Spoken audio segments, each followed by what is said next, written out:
June 25, 2011. A case involving a Kuwaiti woman who received a death sentence for her role in a tent fire that led to 58 deaths has triggered intense debate in the country. Some Kuwaitis hoped the ruling would be reduced to a life sentence, while others considered the death penalty a fair punishment.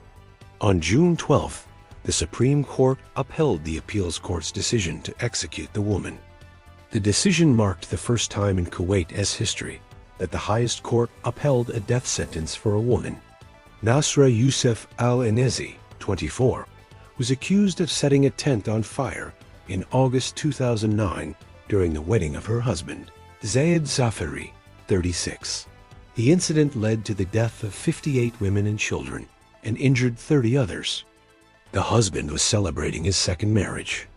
Neither the husband nor the second wife were in the tent when the incident occurred. The event was held in Jahra province, north of Kuwait City. Al-ENEZI and Zafari have 2 children, Shaka, 5, and Mohammed, 3. Defense attorney Zal Kabaz hoped the sentence would be reduced to life imprisonment. He told Al-Shorfa the court did not listen to the defense from the beginning, so the verdict was decided in advance. He criticized the handling of the case from the beginning, which started as an ordinary criminal case and became a case of public opinion with interference from political interests, which led to the issuance of a death sentence. Al-Kabaz ruled out the possibility that the victims' families would give up their right to retribution because of the great pressures exerted on them. He hoped for the humanity of the country's emir to commute the death sentence. If the victims' families surrendered their right to retribution, the case would be waived and the defendant would pay a fee to the victims' families at the court's determination.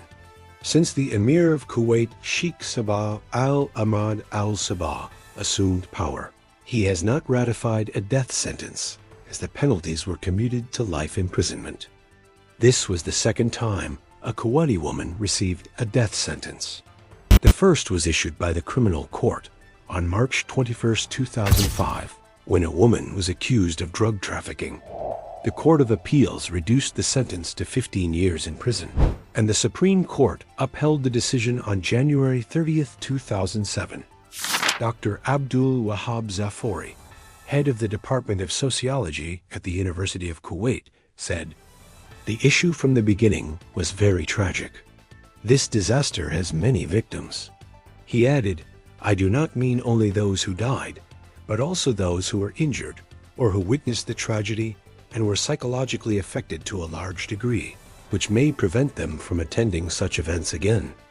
He said the tragedy occurred because of the failure to provide solutions to current social problems, notably polygamy, the lack of respect for women, and appreciation for the role they play in society. It has become easy for any man to marry another woman without clear justification. Zafari said he personally opposes the death penalty and was sympathetic with the accused and with the victims' families.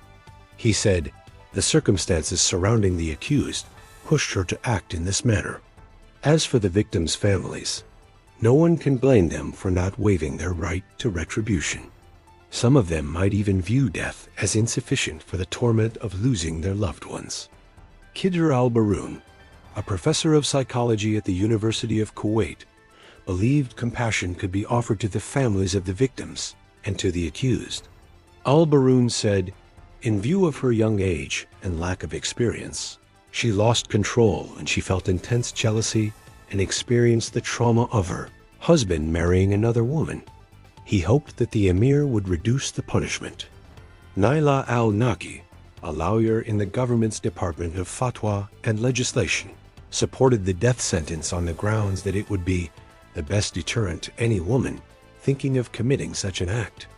She told Al-Shorfa, "It is not reasonable for the victims' families to waive their right, especially since many families lost mothers and daughters." Kuwaiti citizens were divided about the court's ruling. Engineer Saleh al-Harbi, 45, considered the death sentence fair and wished it would be implemented quickly. He said, "It does not make sense for a woman, lured by the devil to kill 58 human beings, to stay alive." Nasra al-ENEZI, 50, a teacher, suggested following Europe's example of abolishing the death penalty. She expected the death sentence would be commuted to life imprisonment.